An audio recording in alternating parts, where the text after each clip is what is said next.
प्रत्येक अर्थसंकल्प हा परिस्थितीजन्य असतो. म्हणजे त्या त्या परिस्थितीच्या, आर्थिक परिस्थितीच्या संदर्भात त्याचं मूल्यमापन करावं लागतं. या अर्थसंकल्पामध्ये म्हणजे 2025-26 सालच्या नुकत्याच करण्यात आलेल्या अर्थसंकल्पामध्ये तो सादर करण्यापूर्वी कुठली आव्हानं माननीय वित्तमंत्र्यांच्या पुढे होती हे आपण पहिल्यांदा पाहिलं पाहिजे. पहिली गोष्ट म्हणजे आर्थिक विकासाचा मंदावलेला वेग. दुसरी गोष्ट म्हणजे रुपयाची झालेली घसरण आणि परकीय चलनाची गंगाजळी अटत चालली आहे, तो दुसरा भाग. तिसरं जे आव्हान त्यांच्यासमोर होतं ते म्हणजे महागाई, विशेषतः अन्नधान्यांच्या किंमती नियंत्रित करण्याचं.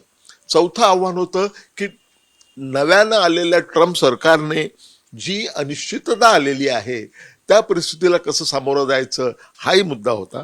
युद्धमय वातावरण सगळ्या जगामध्ये आहे, मग त्यामध्ये रशिया युक्रेन युद्ध असेल किंवा इस्रायल आणि मध्य पूर्वेत चाललेली युद्ध असतील, आणि सगळ्यात महत्वाचं म्हणजे आपल्याकडे खालावलेली खाजगी क्षेत्राकडून मागणी, म्हणजे सेवा आणि वस्तू आणि सेवा या दोन्हींची मागणी ही खूप कमी झालेली आहे.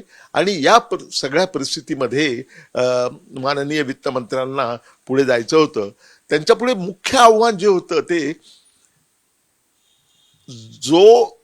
नियंत्रण, जे वित्तीय तूट किंवा फिस्कल डेफिसिट वरती नियंत्रण ठेवण्याची जी प्रक्रिया चालू आहे ती चालू ठेवणे, आणि दुसऱ्या बाजूला त्याच वेळी घसरलेला जो विकासाचा दर आहे त्याला परत उंचावणे, पूर्ववत करणे आणि 8% विकासाच्या दिशेने वाटचाल करण्याच्या दृष्टीने पायाभरणी करणं हे त्यांच्यासमोर उद्दिष्ट होतं. मात्र दुर्दैवानं मला असं वाटतं की या सगळ्या उद्दिष्टांना सामोरं जाण्यामध्ये माननीय वित्तमंत्री या कमी पडलेल्या आहेत. पहिली गोष्ट म्हणजे हा जो अर्थसंकल्प आहे त्यामध्ये थोडासा ब्रेक. हा अर्थसंकल्प एडिट कराल ना तुम्ही. हा अर्थसंकल्प संतुलित आहे.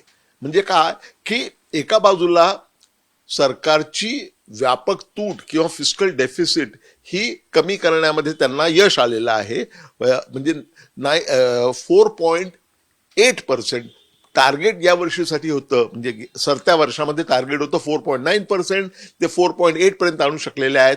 यानंतरच्या काळामध्ये म्हणजे पुढच्या वर्षामध्ये फिस्कल इयर 25-26 मध्ये फिस्कल डेफिसिटचं प्रमाण त्या 4.4% आणणार आहेत. ही निश्चितच चांगली बाब आहे. परंतु त्याच वेळी घसरलेल्या रुपयाला सावरण्यामध्ये, घसरलेली गंगाजळी सावरण्यामध्ये आणि घसरलेला विकासाचा दर पूर्ववत करण्यासाठी ज्या अनेक उपाययोजना अपेक्षित होत्या त्यापैकी फार थोड्याशा उपाययोजना मला या अर्थसंकल्पात दिसतात.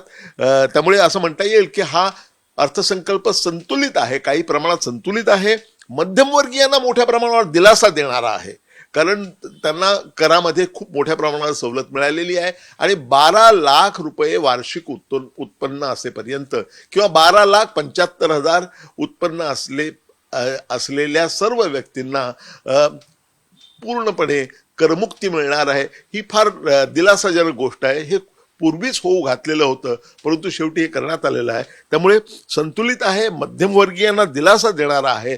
मात्र आर्थिक विकासाच्या दृष्टीनं पाहिलं तर फारसं नाविन्यपूर्ण नसलेला सरधोपट प्रकारचा हा अर्थसंकल्प आहे असं मला वाटतं. देश विदेशातील प्रत्येक घडामोडींचे लाईव्ह अपडेट मिळवण्यासाठी आता साम टीव्हीच्या सर्व सोशल मीडिया प्लॅटफॉर्मला लाईक, फॉलो आणि सबस्क्राईब करा. तसंच सर्व नोटिफिकेशनसाठी बेल आयकॉन प्रेस करायला विसरू नका.